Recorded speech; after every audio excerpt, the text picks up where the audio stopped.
Dolar Amerikaa, Yuuroo, Swiss Firankii Kaanaadaa, Chaayinaa Yuwaan, Paawundii, Diraama Dubaay, Riyaala Saawudii, Doolaara Awustiraaliyaa, Diraama Kuwait, Soodish Giroo, Ooman Riyaal, Joordaan Diinaar, Dirhaama Bahariin akkasumas Liiree Turkii oolmaan sharafaa isaanii irraa maal fakkaata?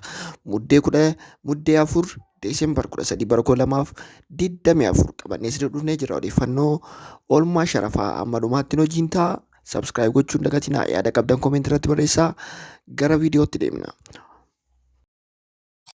Doolaarri Ameerikaa tokko qarshii 140 saantiima 81 yommuu sharafamu, baankiin Zanzam baankiiwwan keessaa gatii olaanaadhaan qarshii 124 fi saantiima 40 sharafaa jira. Baankiin daldalaa qarshii 122 saantiima 59 sharafaa jira. Yuuroon tokko qarshii 147 saantiima 81 yommuu sharafamu gabaa gurraacha irratti jechuudha. Baankiin Gadaa baankiiwwan keessaa gatii olaanaadhaan qarshii 135 fi saantiima 96 sharafaa jira. Swiss Frankiin tokko qarshii 159 fi saantiima 10 gabaa gurraacha irratti yommuu sharafamu, baankiin Wagaagan baankiiwwan keessaa gatii olaanaadhaan qarshii 141 saantiima 70 sharafaa jira. Baankiin daldalaa qarshii 134 saantiima 59 sharafaa jira.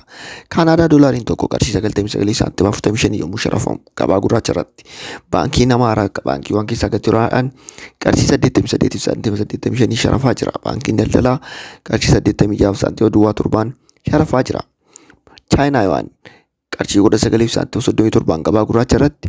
Baankiin Naasitti immoo qarshii 17 saantiima 64 baankiin daldalaa qarshii 16 saantiima 60 sharafaa jira.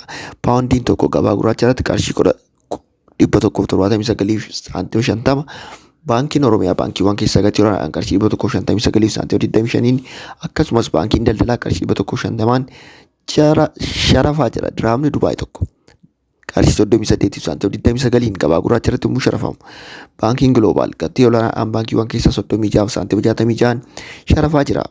Baankiin daldalaa qarshii 33 saantiima 38 sharafaa jira. Riyaalli Saawudii tokko qarshii 37 saantiima 43 yommuu sharafamu, baankiin Amaaraa baankiiwwan keessaa gatii olaanaadhaan qarshii 33 saantiima 19 sharafaa jira.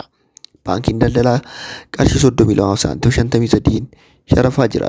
Doolaarri Awustiraaliyaa tokko qarshii 90 saantiima 6 gabaa gurraacha irratti yommuu sharafamu, baankiin Abbaay qarshii 81 saantiima 7 sharafaa jira. Akkasumas baankiin daldalaa qarshii 78 saantiima 15 sharafaa jira. Diraamni Kuwait tokko qarshii 457 saantiima 27 gabaa gurraacha irratti. Baankiin Oromiyaa qarshii 405 saantiima 65 baankiiwwan keessaa gatii olaanaadhaan yommuu sharafu, baankiin daldalaa qarshii 391 saantiima 10 sharafaa jira.